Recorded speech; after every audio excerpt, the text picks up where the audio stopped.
melhor lugar de estrutura para se viver.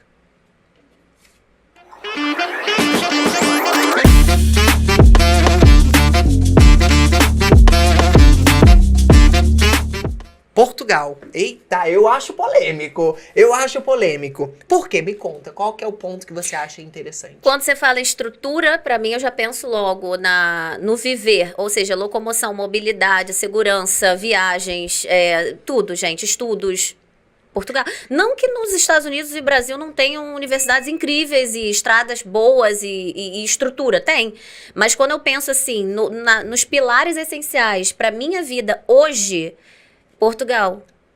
E isso é muito curioso, porque as pessoas que estão do Brasil, às vezes estão procurando apartamentos em Portugal, e elas procuram a mesma tipologia ou formato que elas estão acostumadas no Brasil. E elas ficam um pouco frustradas quando estão lá. Esse apartamento não tem área gourmet, esse apartamento não tem varanda, esse apartamento não tem isso ou aquilo. Só que, gente, são culturas diferentes. Enquanto no Brasil você tem que ter tudo isso dentro de um condomínio fechado por causa da segurança, em Portugal não é preciso, porque você pode com seus filhos brincar na pracinha em frente em casa. E é cultural isso, né? Ir pro parque, fazer piquenique. Isso. Fazer piquenique, almoçar um final de semana, você vai almoçar na praia, você leva suas comidas, leva as coisas, faz um frango assado na praia que você comprou no mercado já pronto. Tem essa coisa de viver o exterior, ainda mais no verão, não é, Lari? Totalmente. Agora, quando você fala em estrutura de casa, os Estados Unidos dá um banho, né? Claro. Assim, em Portugal, quando eu digo estrutura, eu pensei em estrutura assim, de um modo geral. Sim. Porque, por exemplo, ontem mesmo eu estava falando com o Ricardo no carro. Eu falei assim, quando eu morei nos Estados Unidos, eu deixava o aquecedor ligado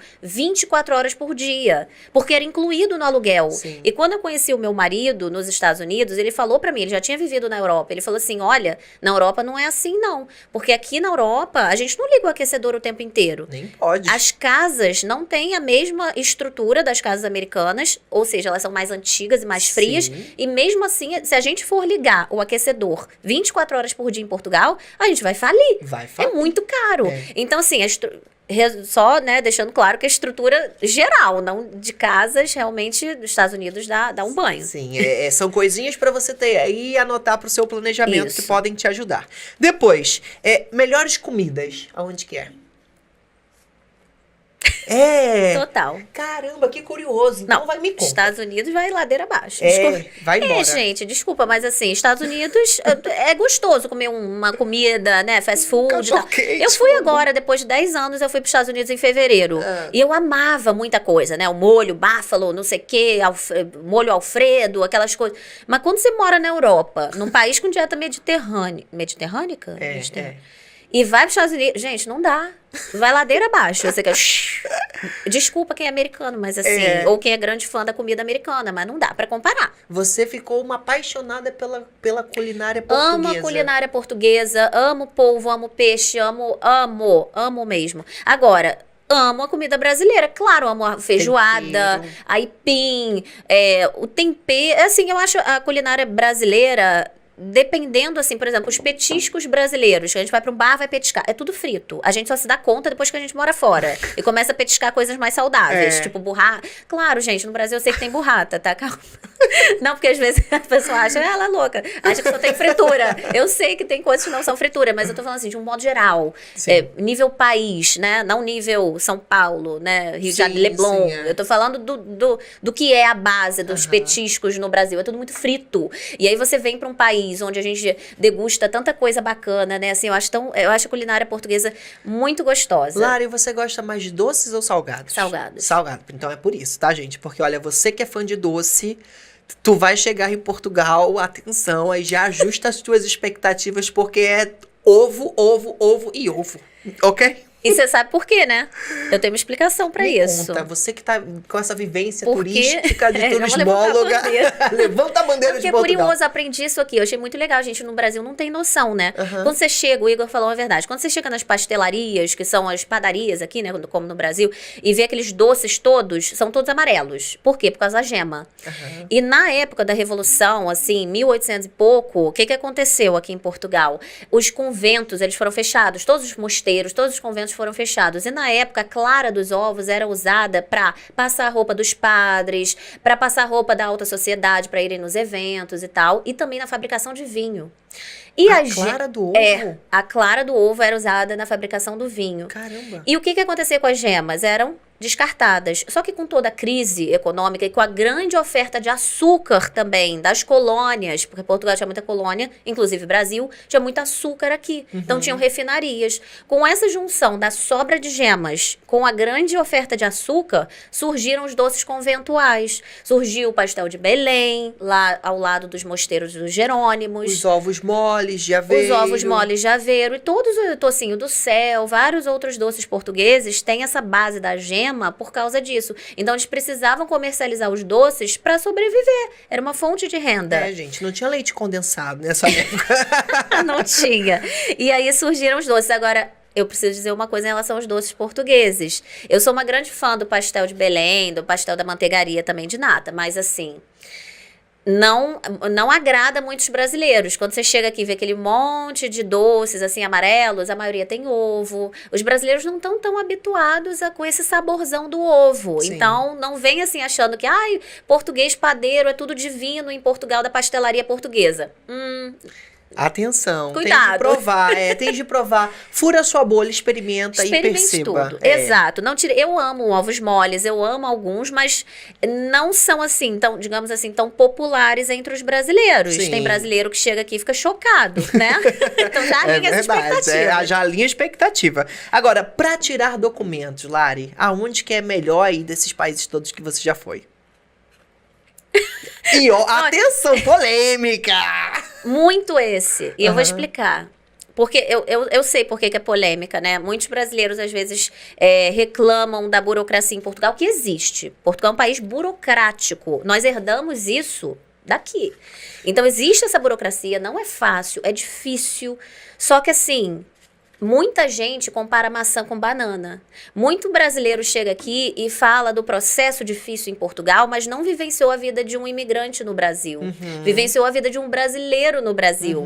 Óbvio que o Brasil é mais fácil e funciona melhor. Você é brasileiro. Claro. Para os portugueses, tudo aqui flui lindamente. Não Exatamente. é? Então é comparar maçã com banana. Claro, porque quando você compara a vida de um brasileiro nos Estados Unidos, já é mais complexo para muito mais documentos, complexa, que é muito mais desafiador, tá? Não é fácil ter visto americano, viver legalmente lá. Normalmente, a vertente... São 3 vertentes que funcionam muito bem lá, que é o casamento com o americano, se for verdadeiro, pelo amor de Deus.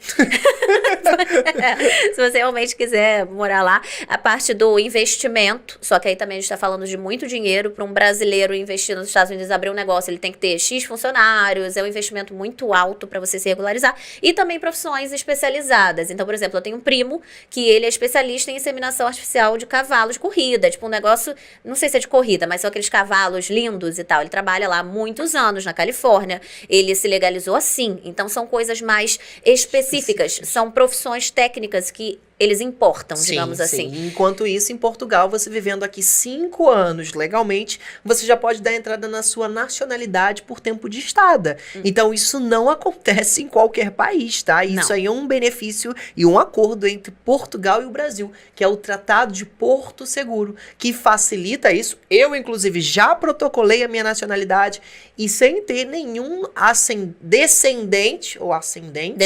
descendente, sem ter nenhum desses na minha família. Então, pelo meu tempo de estada aqui, eu já posso protocolar uma nacionalidade. É bem diferente, né, Lari? Não existe nenhum país no mundo que seja mais fácil para os brasileiros do que Portugal. É sério isso, gente. Não tem, vai pesquisar. É muito simples. Não tem com essa entrada. Agora me conta, as melhores festas. Disparado, gente. Disparado. Não tem povo mais caloroso, animado e divertido do que o brasileiro. Nós somos muito. Eu amo, assim, uma festa no Brasil é sempre animada. E, na verdade, qualquer coisa vira festa no Brasil. Sim. A gente vai almoçar com as pessoas da faculdade, do trabalho, aquilo já vira um evento por si só. A gente estende, aqui, ó, uma diferença que acontece entre Brasil e Portugal muito comum. Por exemplo, no Brasil a gente senta, começa a beber, conversar, fazer churrasco e a gente vai horas adentro. Aqui, a Europa é um país onde, por exemplo, você pode até reunir com os amigos e tal, mas normalmente os europeus são mais ligados em rituais. Então, por exemplo, olha, agora eu já vou porque eu vou jantar. porque em torno de 7, 8 horas da noite, 9, é hora do jantar. Então eles sentam à mesa. É muito diferente do Brasil. Depois sai do jantar pra tomar um café, aí vai na rua pra tomar um café. Não toma café em casa. O pessoal vai tomar café na rua, é muito comum isso, né? Enquanto no Brasil passa o café. É maravilhoso. Aqui é diferente. Mas os vinhos aqui, então... Vinhos? Vinhos. Não, as festas. Não, falando das festas, dos eventos. Os vinhos, com certeza, é Portugal, disparado. Mas, gente, olha, tenho muito orgulho de serem brasileiros. A maioria que deve estar ouvindo a gente é brasileiro, né? Porque, eu amo Portugal. Todo mundo aqui já deve ter reparado nessa altura. Mas eu também amo muito o Brasil. Nós temos, assim, uma habilidade de se relacionar com pessoas do mundo inteiro. Nós somos hospitaleiros. Então, vai um estrangeiro pro Brasil, a gente abre um sorrisão, a gente tenta falar inglês, a gente dá, né? Quem não sabe falar inglês, faz mímica, faz gesto, vira cambalhota para ajudar o próximo. O brasileiro é muito solícito, muito aberto. Então, quando a gente chega aqui na Europa, a gente vê que as pessoas são um pouco mais conservadoras. Não que elas não sejam solícitas, não que elas não sejam simpáticas, mas é diferente. Então, eu vejo o fator brasileiro, assim, de festas e hospitalidade, o turismo. Por exemplo, você vai para um Nordeste da vida, as pessoas sabem, assim, abraçar. Gente, eu fiz um passeio em Maragogi, o cara dançava e bailava, tipo, Léo Santana, aquilo, alegria. As pessoas começam a conversar umas com as outras, brindar. Isso na Europa não é tão habitual, né, Igor? Você sente isso também? É diferente, né? É diferente. Não é melhor ou pior, é diferente. É diferente. E é bom para você já ir contando isso para a sua organização, para o seu planejamento. Agora, desses países aí, Lari, qual que é o mais barato? É aberto. Para viver. O mais barato para viver. Porque aí, minha filha, pagar... Não, Estados Unidos fica até longe. Tinha que ter... Faltou a bandeirinha da Inglaterra aqui também, né? Faltou. Nesse momento ela ia também tá longe também. Ladeira abaixo. A bandeirinha vai ladeira abaixo. Eu acho tão difícil dizer isso, sabe? Porque depende muito do estilo de vida que você leva. Tanto aqui quanto no Brasil. Mas, tendo que resumir aqui essa pergunta, eu diria que Portugal. Aqui a gente consegue fazer muito mais coisas com menos dinheiro. Então, levando para essa vertente, Portugal é mais acessível, não é? Foi essa palavra que você usou na pergunta? Acho que faz sentido. E você explicou muito bem, não é? É muito mais no quanto você pode fazer com o seu poder de compra, né? O poder de compra no Brasil acaba sendo muito mais baixo do que em Portugal. Não que aqui as coisas sejam baratas, gente. Não é isso. Não é? Até porque a gente está passando aí de uma pandemia, os preços teve uma inflação muito alta, a Europa com guerra, então as coisas mudaram muito de um tempo para cá. Inflação, o preço dos mercados aumentou, mas, por exemplo, é realmente você fazer ali um cálculo, que existe um cálculo, né, a ser feito do poder de compra. E o poder de compra aqui é muito maior para além da segurança, da qualidade, ou seja, por exemplo, no Brasil, a sua vida é pautada em segurança. Eu vejo muito assim, então muita gente, às vezes, até ganha bem, mas tem que pagar caro para morar num condomínio fechado, porque tem segurança, quer segurança. Aí quer colocar o filho numa boa escola, aí tem que partir para a vertente particular, porque o público não tá tão legal. E aí o plano de saúde, a saúde pública não dá para contar com aquilo, então tem que pagar um plano de saúde que é caro também. Se não tiver a empresa pagando, tem que tirar do bolso, principalmente gente mais velha, isso pesa muito no orçamento. Então assim, você vai somando, as coisas no Brasil estão muito caras. As pessoas estão, assim, tendo que cair o padrão de vida para conseguir viver. Não tá fácil. Eu descobri esses dias que estão parcelando no Rio de Janeiro até restaurante. Você paga em prestações. Caramba! Restaurante. Imagina, você sair para comer e pagar em prestações. É muito louco isso, né? E aqui em Portugal não existe muito essa cultura do parcelamento, né? Verdade, salvo né? algumas coisas como eletrodomésticos, as grandes lojas, né? Tipo, imagina no Brasil, Magazine Luiza, Ponto Frio e tal. Essas grandes lojas aqui têm essa seção de créditos que você parcela seus eletrodomésticos e tal. Nem é muito comum na cultura, né? Não é comum. Do europeu parcelar. Portugueses, falando de um modo geral também, eu sei porque a gente tem empresa de eletrônicos recondicionados aqui, não sabem muitas vezes a diferença entre um cartão de débito e um cartão de crédito. Você precisa explicar que o cartão de crédito, como funciona. É tão, assim, algo fora do normal aqui, que eles até nem entendem. Você pergunta assim, mas você tem o cartão de crédito? Eles falam, tenho. Aí quando você vê, é débito. É verdade. A gente descobriu isso aqui, tendo empresa aqui, vendo que muita gente não sabe. Eles vieram, gente, de uma economia completamente diferente da nossa. Passaram por guerra. Aqui em Portugal é um país muito mais, assim, minimalista. Não existe, por exemplo, saiu o iPhone 15 agora. No Brasil, as pessoas já ficam loucas com aquilo. Nos Estados Unidos, as pessoas fazem filas, acampam para comprar. Aqui em Portugal, as pessoas ainda estão, sei lá, com 12, 11. E tá tudo bem. E tá tudo bem. Não todos. Claro que tem pessoas em Portugal que são super antenadas, mas de um modo geral, a velocidade do consumo é muito desacelerada. Sim. Então é outra vibe. E isso né? traz uma qualidade de vida, não é? Para quem busca essa tranquilidade, para quem busca viver num espaço onde você vai ter tempo para si, vai experimentar a cidade. Eu, quando me mudei para cá, para Portugal, isso já vai fazer 6 anos, eu fui para uma cidade chamada Bragança. Bragança, você anda pela cidade tranquilo, caminha, tem ciclovia, é uma cidade pacata, tranquila. Então você começa a experimentar esse desacelerar. Eu no Brasil tomava remédio de tarja preta, isso quando eu vim pra cá, pra Portugal. Tem que ir pra não chorar, né? Você novo, eu tinha o quê? 22 anos? Nossa, 21. surreal isso. E eu tinha remédios receitados pro médico, né? Loucura da minha cabeça, não. Eu tinha que tomar de ansiedade, de nervosismo. De tanto que eu fiquei indo pra faculdade 2 horas pra ir, 2 horas pra voltar no ônibus. Já fui assaltado, aí com arma, aí tem que abaixar, se jogar no chão. Então eu vivi ali numa realidade que eu normalizei. E quando eu cheguei em Portugal, eu percebi que não era nada disso. Então eu já não tomo remédios de tarja preta desde quando eu vim pra cá. Então, são coisas que fazem valer a pena essa tua mudança de vida, mudança de país. E quando eu olho pra isso, e olho pro medo, pra insegurança que eu tive também na hora da mudança. Porque na época, eu comecei a criar conteúdos aqui na internet porque não existia conteúdos. Eu fui pra uma cidade que era Bragança e não achava nada sobre Bragança. Não tinha nada sobre Bragança a não ser fotos de um castelo. Então eu falei, pera lá, eu tenho que saber como é essa cidade.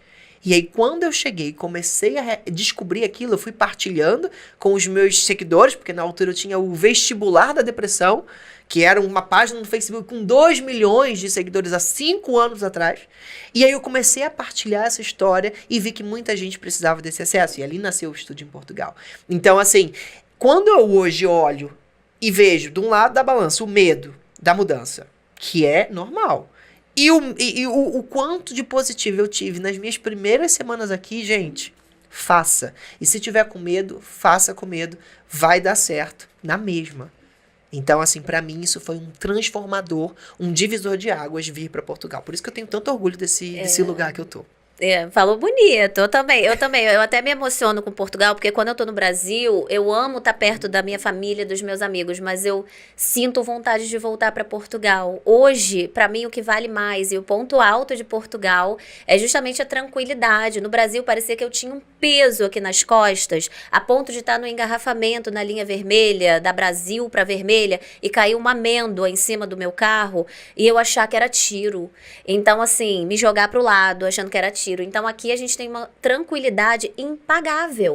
É pra mim o ponto número 1 de Portugal, é você viver com tranquilidade, sem se preocupar com o caminho que você vai percorrer, se tá tendo tiroteio, se tá tendo bala perdida. Isso não tem preço. Por isso que quando eu coloco na balança assim, meu grande sonho é que minha família viva em Portugal. Porque hoje eu, meu marido e tal, poucas pessoas, mas apesar de amar o Brasil, Portugal fisgou meu coração, assim, de tal forma que... É isso. Não existe o melhor ou o pior país, gente. Não é sobre isso que a gente tá falando aqui. Até porque o nome do nosso podcast é Portugal Podcast. E nós não somos portugueses nascidos aqui, mas nós somos portugueses amados aqui. Né? Portugueses no sentido de sentir amado. Eu sou portuguesa, amiga. Eu virei portuguesa, né? Tu virou portuguesa? Lógico. Eu sou portuguesa mesmo? De documentação? Lógico. Olha só. O Thiago é português, eu dei um golpe nele. Olha isso. Sim, eu vim pra Europa porque o Thiago tem passaporte português desde criança. Os tios dele são portugueses e tal. Só, gente? Então eu vim já com tudo esquematizado, gente. Preparada. Quando eu peguei o passaporte, quando eu falei assim com ele, eu morri de rir, eu falei assim, amor, quando chegar meu passaporte, a gente assina o divórcio. Que eu pegar ele fica sacaneando, falou que ia denunciar. A gente fica se sacaneando, gente. Mas ter o passaporte português é um cartão de entrada para o mundo. É um dos passaportes mais valorizados mundialmente, sim, é verdade, né? Então, é algo valioso que eu tenho ali, eu tenho o maior orgulho de ter. Não é fácil, gente. Às vezes a gente fica falando tão bem de Portugal, parece que a gente está pintando um paraíso, mas mas a gente sempre faz questão de dizer que não é fácil, que tem todos esses entraves, mas que é possível, né? Nós somos prova viva disso. Sim. Ai, Jesus. Tá, gente, a minha cara... Ah, Vocês estão querendo me ferrar, né? Aí de Portugal, é um filtro, né? Esse é um filtro que eu usei, isso daí viralizou também. Viralizou. Gente, eu não tenho essa cara não, pelo amor de Deus, é o filtro. Isso aí viralizou demais. E tem uma estratégia por trás disso, né? Eu cresci muitos seguidores por causa desse vídeo. Foi. Porque é um filtro, era uma trend do momento. Ele mexeu aqui, né? A cara, coloca aí. Isso, fica mexendo a cara como se eu estivesse movimentando o meu rosto no meu documento. Então, esse cartão da frente é o Viva Lisboa, que é o cartão de transporte, que por acaso é excelente na região de Lisboa. Você paga 30 euros e você pode circular em todos os meios de transporte. Trem, metrô, bonde, tudo tá incluído. Se você quiser ainda Cascais, Sintra, 40 por mês só. Gente, é muito barato para você se locomover em Lisboa. Quantas vezes quiser. Quantas vezes quiser. E atrás é o cartão de cidadão, que é o documento português. Mas por que eu coloquei esse documento especificamente para usar essa trend? Porque eu queria pessoas interessadas por Portugal. Eu poderia ter colocado, por exemplo, o meu passaporte brasileiro. Sim. Não é a mesma coisa. Não é a mesma coisa. O Reels, esse formato, ele tem potencial de alcançar novas pessoas. As pessoas se identificam. Isso, elas vão se identificar, vão rir do filtro, mas vão ver ali um Portugal. Então esse foi o objetivo, chegou muito seguidor por causa desse vídeo e todo mundo riu, né, gente? Porque é muito engraçado esse